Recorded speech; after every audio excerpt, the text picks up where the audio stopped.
Hey, I'm Kev Kim. Welcome back to Automobilista 2, where there's been an update that was released this past week on Tuesday, where it added lots of big content. The Silverstone DLC, but more importantly, some cars.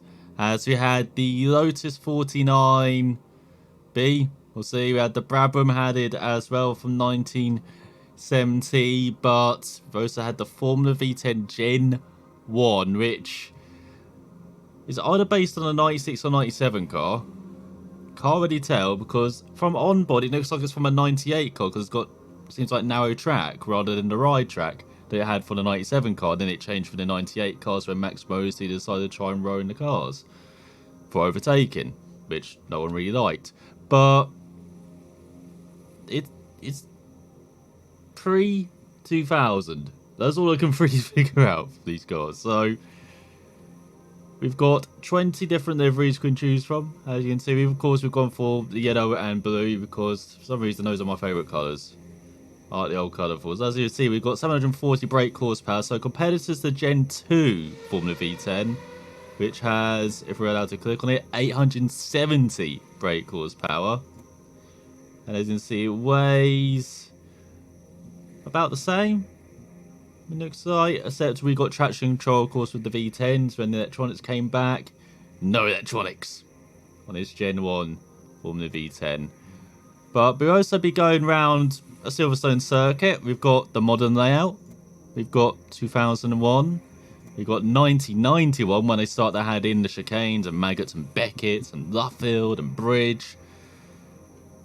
But we're going all the way back to 1975 when they start to do this process of slowing down Silverstone with this thing here.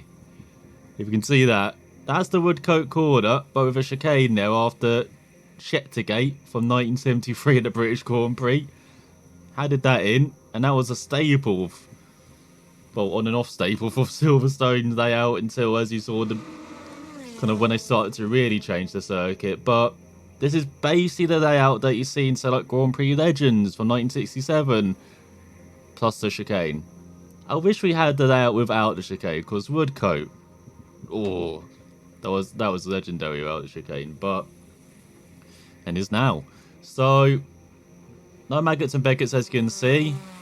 Very simple layout, 2.93 miles long, but only 10 turns compared to what, 17, 16, and now we've got 18 of them on this circuit. And the circuit just a bit shorter, just under 3 miles long compared to 3.6 as you saw now. So this should be a good challenge. As race settings, you've got 10 laps. I have not learnt my lesson about the random weather, so that should be interesting. And we have got 19 opponents, 95% skill level, 50% aggression. Let's get banging. I mean, racing. Before we get going, I've tried to do this race like 20 times now. By the halfway mark, it's always raining, and one time it had massive fog. So we're going to remove the variable weather. I just cannot trust you, Automobilista 2. It's always going to start raining or just be foggy. Like, it'd be nice if it went the other way to being sunny once in a while, but until that gets sorted, we'll just keep it with just standard weather. So here we are then. Down in 12th, starting in the midfield. To get distinctly average getaway, as usual. Against our opponents. Let's head into Cops. Bit narrower than it is nowadays, as we see the dirt and grass being kicked up in front. That's all, we got tagged.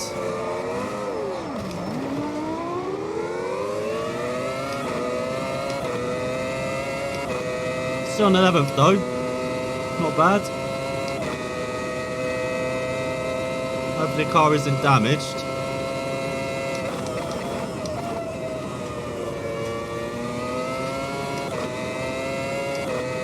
Let's try and close up to the top 10 here. So our opponents are a bit clumsy, as you may have noticed, a bit slow on this opening lap.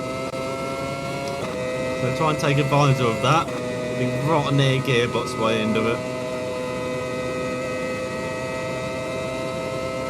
So we should be over 190, we're only in the mid 180, so I think we do have damage. Look at that wood coach. Okay, virtually flat out if you can nail it.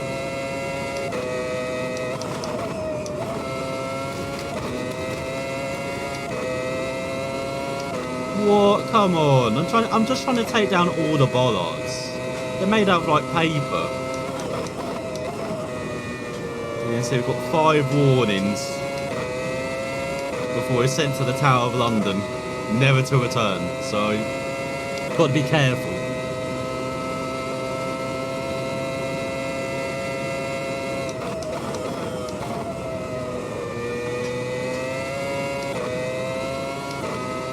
So not doing badly for someone who's got a lack of top line speed. Round, as you can see, a pretty flat out circuit. The circuit's similar to the one that Keke Rosberg did the first, I think it's 160 mph average lap time, which was the quickest average lap time, till Montoya broke it a few years ago around Monza. Someone got it wrong, he went to the top 10.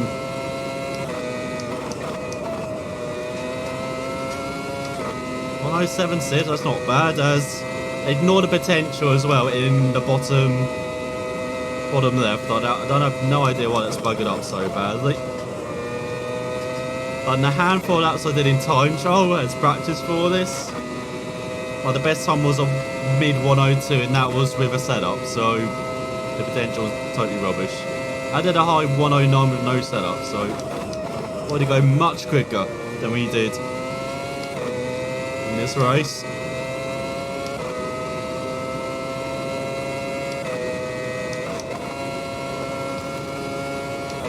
Boy, that's a beauty, I was going to say. We'll probably take that in sixth, actually, that corner.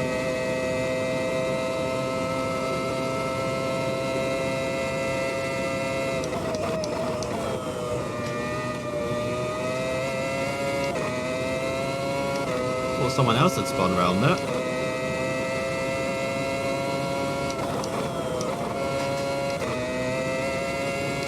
So we're getting to the rhythm of this car now. It's a really fun car to drive. It's a bit different than the Gen 2 Formula V10, which is absolutely planted, that car. This car's a bit more kickback. Like, you have to be careful on the power, as I found out multiple times trying to record this race and in practice, and a bit less downforce as well. It's not as planted as the Gen 2 Formula V10, thankfully. So it's a bit more fun, actually, this car.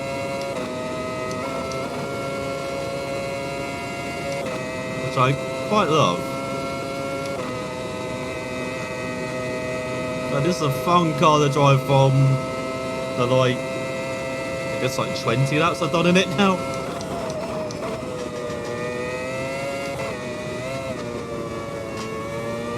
Of course I get wood coat wrong. So we do a high 106 legitimate that time, right?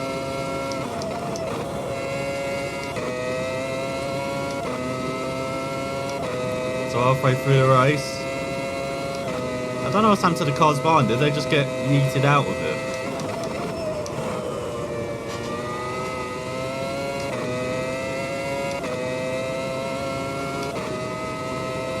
Yeah, I love this car, so I just for like nostalgia reasons. I started watching F1 in the mid-90s, and so I'd have a car which kind of represents that era as well. You know, you've got the Formula V12 based on the 95 Ferrari, but this car based on...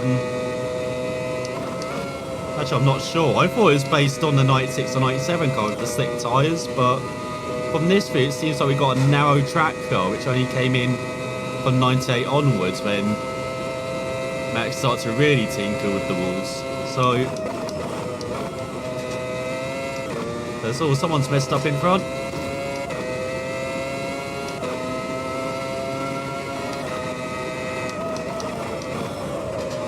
Oh, they're holding on.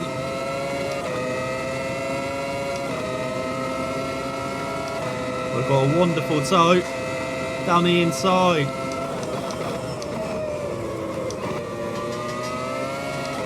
Oh, he's got into us.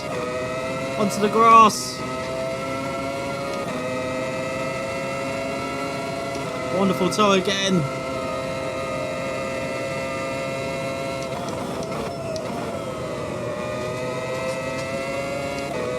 And there we go. Now we can take the place. We can take the race, and we're up to 9th. I was worried we weren't going to have much battling. As you can see, we're consistently a few seconds behind the pack in front, but that was pretty nice argy-bargy there. Told you it would be banging.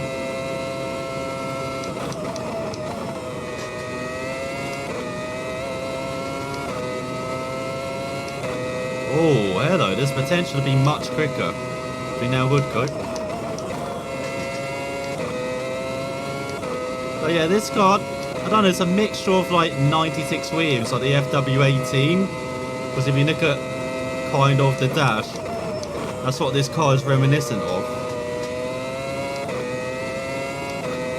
But now, said with the narrow track, it feels like a late 90s car, so a bit of a mixture, maybe.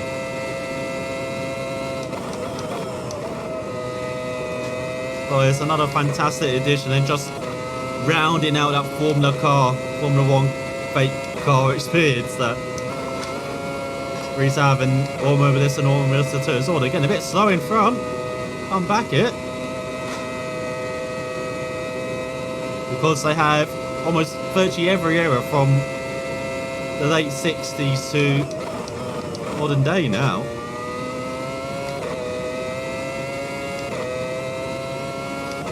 And as I said, they've had it in some 1970s cars as well. The Lotus and Brabham, which I've tried out. They're a bit tricky to get a hold of.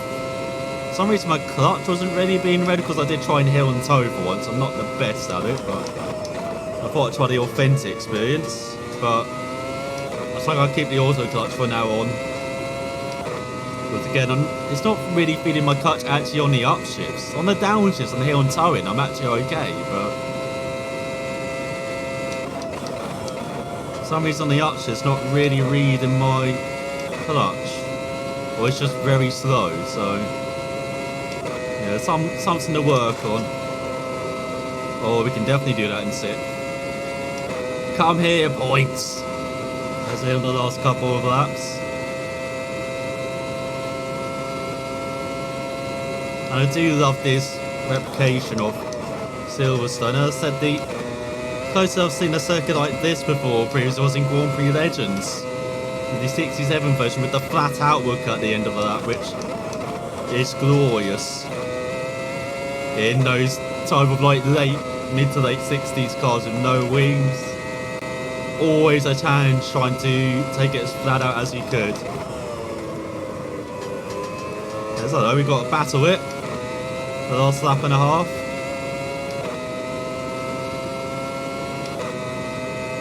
So yeah, it's a bit of a shame we don't see that flat out wood coat in this version, but I don't know, the developers have mentioned they would be heading. Oh no. Get going.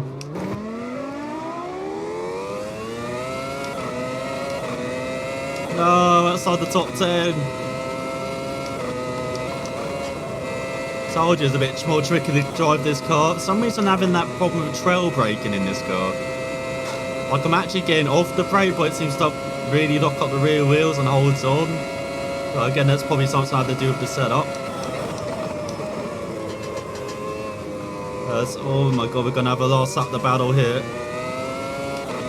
For 12th. Let's see, we go heading on to the final lap. And see, we've got into a good rhythm there.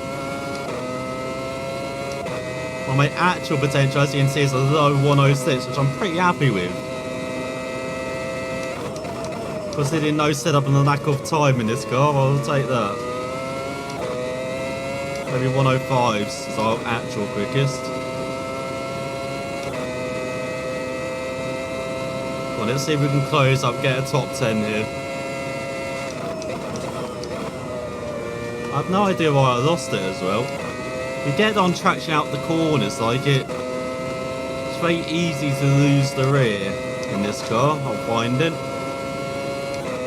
With braking and then accelerating as well, which again is welcome change from the normal Formula V10 car, the Gen 2 version in this game or sim. That's all. They survived the final chicane side by side as we crossed the line in 11th. God damn it. Oh yeah, remember, cool down lap active. Did not try and take anyone out, but I hope you enjoyed this Formula V10 round old school Silverstone. Like, this was a joy. Especially as we got into that rhythm, as you can see in the middle part of the race, like getting those 106s like that. That was awesome fun in this car. So, for the next showcase of Silverstone, in Automobilista, you might get the inverse, which is modern Silverstone with the 70s cars. But as I said, I've got some practice to do with those if I want to do that without auto clutch. But yeah, this is just fantastic content once again from Risa. Like, there's still lots of things that really need to be improved in this. Like, the sound's alright. Like, the physics as well need to be improved on like every car. But they're not quite there even in this car. I can already tell there's some regular shortcomings we find in almost every car. Mainly kind of the traction I'm finding as... Oh, hello, there's the pit lane. We changed a bit lane. Oh, we're doing another lap. No, we're just copying that guy. What the hell? What's they doing? Someone else has missed pit lane. Here we go. We're doing extra cooldown lap, but overall, this is such a fun car. This is a really fun combo as well. If you just want to hot up as well, like really push the limit. As you can see, it's a bit like modern day with the tarmac in some of these corners because you don't have barriers on the inside of them, so you are pushing yourself against the tarmac white line here, like through here. But just the replication of Silverstone as well is fantastic. All the circuits of Silverstone are fantastic as well. I tried the modern day. Oh no, I haven't tried the 91 layout, but I tried the 2001 layout as well. So yeah, I definitely got to show off some cars around this Silverstone track, and it has to just a variety of tracks as well. You get in there some cars as well. Oh, there's so much content. Automobilista 2, like, hats off to Eureka for that, but hopefully some more improvements, like, it would make this game just like top tier, like it did with the original Automobilista. But I'll be back with some more fun around Silverstone in a crazy combo and show off this Gen 1 V10 Formula V10. What is he doing again? Come back here! God's sake. Next time as well, definitely show up some other tracks too.